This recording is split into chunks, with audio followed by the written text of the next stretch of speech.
Channel best gynaecologist Faisalabad. Friends, आज हम बात करेंगे कंट्रासेप्शन के ऊपर। फ्रेंड्स, कंट्रासेप्शन कहते हैं कि माने हमल यानी कि हमल रोकने वाली कोई भी चीज़ कंट्रासेप्शन कहलाती है।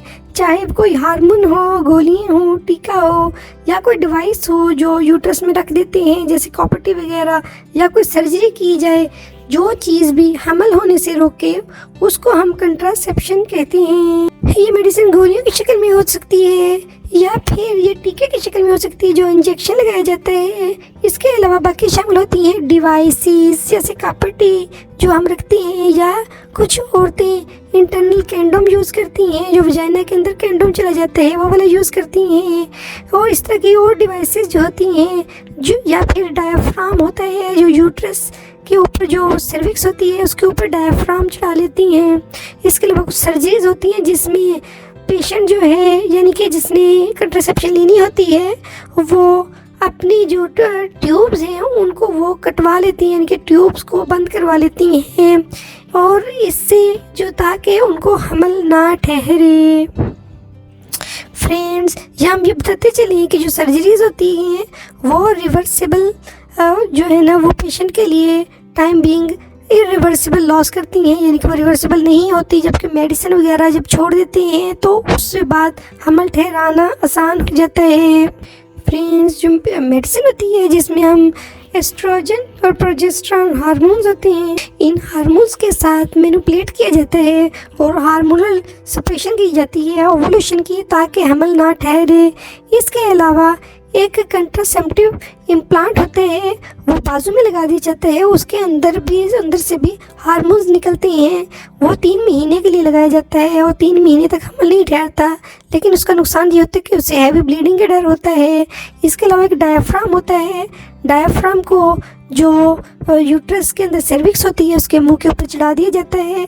लेकिन इसका डिसएडवांटेज ये है कि इसको चढ़वाने के लिए गायनेकोलॉजिस्ट के पास या ऑब्स्टेट्रिशियन के पास या किसी नर्स से रखवाना पड़ता है। खुद रखना पॉसिबल नहीं होता और इजी नहीं होता, और इसमें पेशेंट जो है वो डिस्कम्फर्ट समटाइम फील करता है। इसके अलावा इंट्रायूट्राइन डिवाइसेस या कॉइल होते हैं जिसको हम कॉपर्टी वगैरह भी कहते हैं, ये मेडिसिन वाली भी होती है बगैर मेडिसिन के भी, लेकिन ये 100% श्योर नहीं होता। इसमें भी से भी सम टाइम हमल ठहर जाता है, लेकिन बहुत कम ठहरता है कॉपर्टी के बावजूद।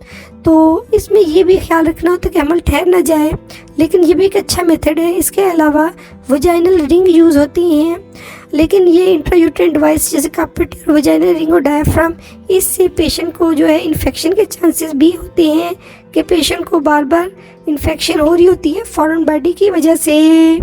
और जो सर्जरी होती है उससे फीमेल स्टेरिलाइजेशन भी कहते हैं या BTL भी कहते हैं, बाइलेटरल ट्यूबो लाइगेशन भी कहते हैं इसको। इसमें एक सर्जरी करके जो दोनों ट्यूब्स होती हैं फ्लैपिंग ट्यूब्स उनको काट दिया जाता है और काट के उनको बांध दिया जाता है ताकि ब्लीडिंग ना हो, और अपार्ट कर दिया जाता है एक दूसरे से ताकि हमल ठहरने के चांसेस ना हो। इससे फीमेल टोटली स्टीराइल हो जाती है, और फिर कुछ औरतें बाजू का चाहती हैं कि दोबारा इसको जुड़वा लें, तो जुड़वाने से समटाइम इफेक्ट आता है, समटाइम नहीं वो खुलती फिर भी, लेकिन इससे फीमेल टोटली स्टीराइल हो जाती है, यानी कि उसको फिर कभी भी हमल नहीं ठहरता। इसके सक्सेस रेट भी बहुत ज़्यादा हैं।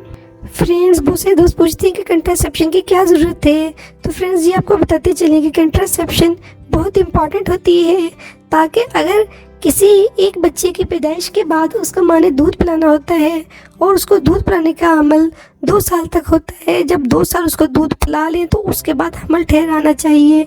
तो कोशिश की, और दूसरा फिर बच्चों को संभालने में, कैरी करने में और उनकी पेरेंटिंग करने में भी प्रॉब्लम होती है अगर बहुत सारे बच्चे एकदम बार बार जल्दी जल्दी पैदा होते रहें।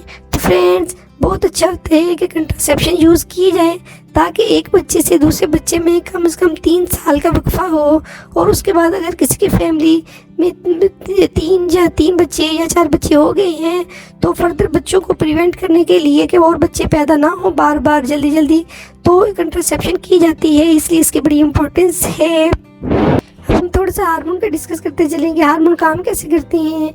एक्चुअली जो हार्मोन है वो ओवुलेशन नहीं होने देते, यानी कि वो जिस बात से अमल ठहरना होता है, ओवुलेशन होनी होती है, उसको रोके रखते हैं। और बाकी जो चीज़ें होती हैं जैसे डिवाइसेस का पट्टी वगैरह, कॉइल्स वगैरह, वो स्पर्म को यूट्रस तक पहुंचने से ही रोक देते हैं। और जो BTL है यानी कि जो ट्यूब बांध दी जाती हैं उसमें जो एग है वो नहीं पहुंच सकता यूट्रस तक, और स्पर्म जो है उसका और एग का मिलना नामुमकिन हो जाता है। फ्रेंड्स, एक चीज़ जो इसमें मिस हो गई थी हमारी, वो थी स्पर्मासीड वजाइनल जेल, यानी कि वजाइनल जेल होती हैं, स्पर्मासाइडल होती हैं। वो जो स्पर्म वजाइना में जाता है उसको फ़ौरन स्पर्म को वो मार देती हैं। इस तरह की जेल्स या क्रीम्स वगैरह इस्तेमाल की जाती हैं, लेकिन ये बहुत अच्छा मेथड नहीं है, इसका सक्सेस रेट बहुत अच्छा नहीं है।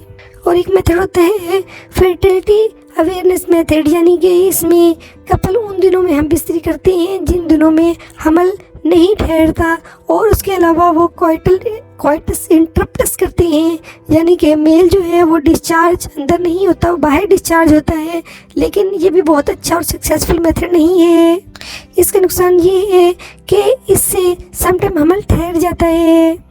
फ्रेंड्स, यदि आज की हमारी वीडियो कंट्रासेप्शन के ऊपर, यानी कि जो हमल को रोकने वाली जो मेडिसिन है या तरीक़ाकार हैं वो क्या क्या होते हैं और कैसे काम करते हैं, वो आप लोगों को वीडियो पसंद आई होगी। अगर वीडियो पसंद आई तो इसको ज़रूर लाइक करें और इसको शेयर करें उन सब अपनी फ्रेंड्स के साथ जो मैरिड हैं और सेक्सुअल लाइफ गुजार रही हैं, ताकि उनकी नॉलेज में इजाफा हो। और हमारे चैनल को जल्दी से सब्सक्राइब कर दें ताकि आपको इस तरह की वीडियोस मिलती रहें। बहुत बहुत शुक्रिया।